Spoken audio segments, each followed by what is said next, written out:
As where do these obstacles come from has become a pretty common question.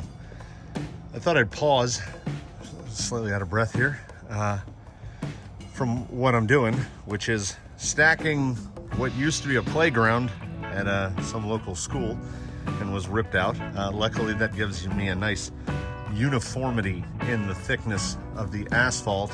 This was already the section in Savage Lands that had become the deposition point for any asphalt. So this was a lot, about half of a demo box full. So what I do is I just start by kind of jigsaw piecing it together to give me a kind of a loose shape. I did decide to just bury that wall.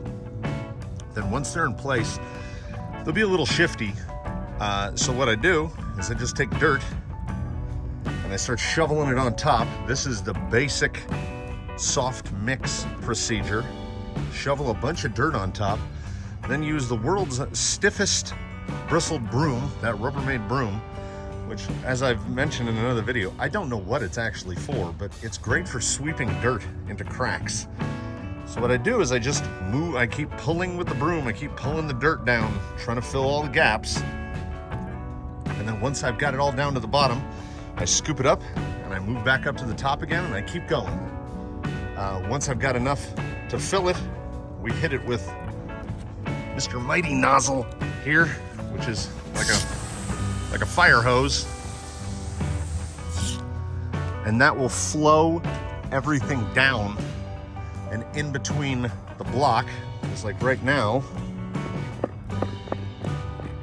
like they sit okay, but I want them to where the rigs can't just knock stuff out of the way. So I'm gonna go back to shoveling dirt, and once I've got a little more in place, I'll update this again. I knew I wouldn't have enough dirt to complete this first fill. I only had 3 wheelbarrows full of sifted. I guess I should point out that I've built a simple sifter out of, I think it's rabbit cage wire, 1/2-inch grid wire, and some 2x2s, and I sift all the soil. So this is all pre-sifted out. That's why it looks all nice and looks like cocoa powder. So I feel like this is probably enough fill. Like I couldn't get to this end. This is enough fill for me to start setting it. How we set it is we get Mr. Big Nozzle on this kind of sprayer setting, which I'm trying to do one-handed. Start at the top.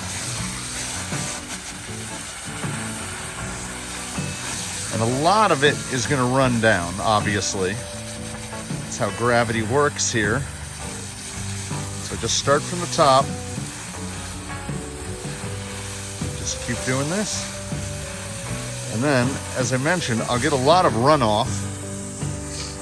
And a lot of that runoff will be basically mud. So I will scoop that all up and bring it back up to the top.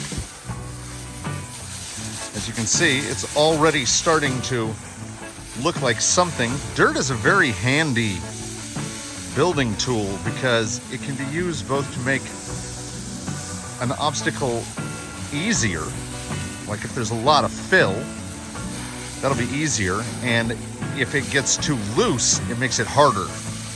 Leviathan Scales over in Leviathan is a great exhibition of how dirt can both help and hinder. So I will keep watering at this. I see I've unintentionally made a bowl there. So I'll have to attack that to try to get a little bit of drainage there. And I just keep moving along. This is actually setting pretty quickly. This isn't too bad. It takes an obstacle, honestly, several months to, fully settle and compact in together. Until then, slabs are shifting, dirt's constantly moving. Rome was not built in a day, and none of these obstacles were built in a day or even a week. I'd say a month, maybe, depending on the weather. But you'll notice I've been running this nozzle which puts out a tremendous amount of water, and this is all that's come out. So it's all just going down inside and packing all that dirt down. So I'm not gonna have nearly as much runoff as I thought I would. This one will be ready to drive in perhaps 2 days if the sun manages to push its way through, so I can get a little drying on it. But I will be back with an update on this as soon as I move some more dirt.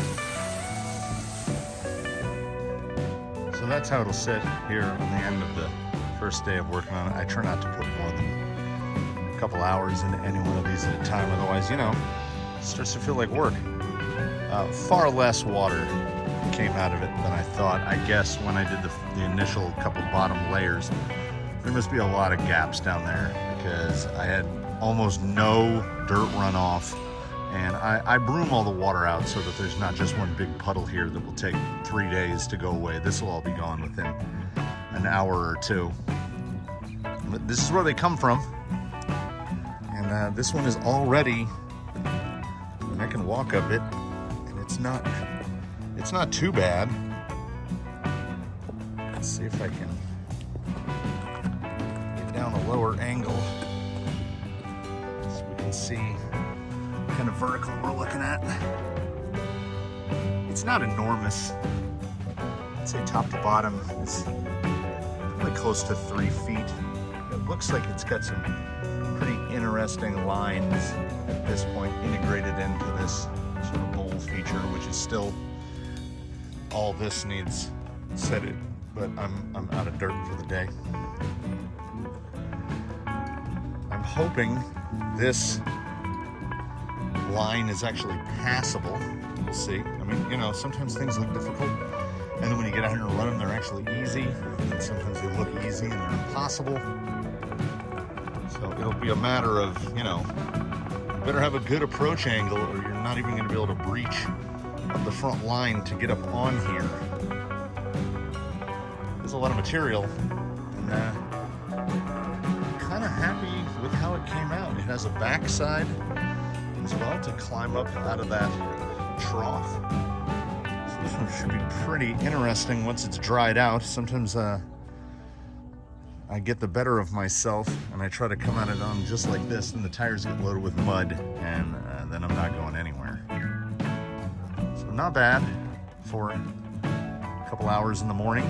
Get this one semi-finalized. And I'll work on continuing cleaning up the rest of it. Get a lot more watering to put down. And the problem with the watering is it sets the dirt and the rocks, and it also feeds the grass in places that I don't necessarily want it. There's just a little quick, not a grand tour. This is a singular tour of one little thing here. I'm sure you'll see it featured in videos to come. And thanks for watching.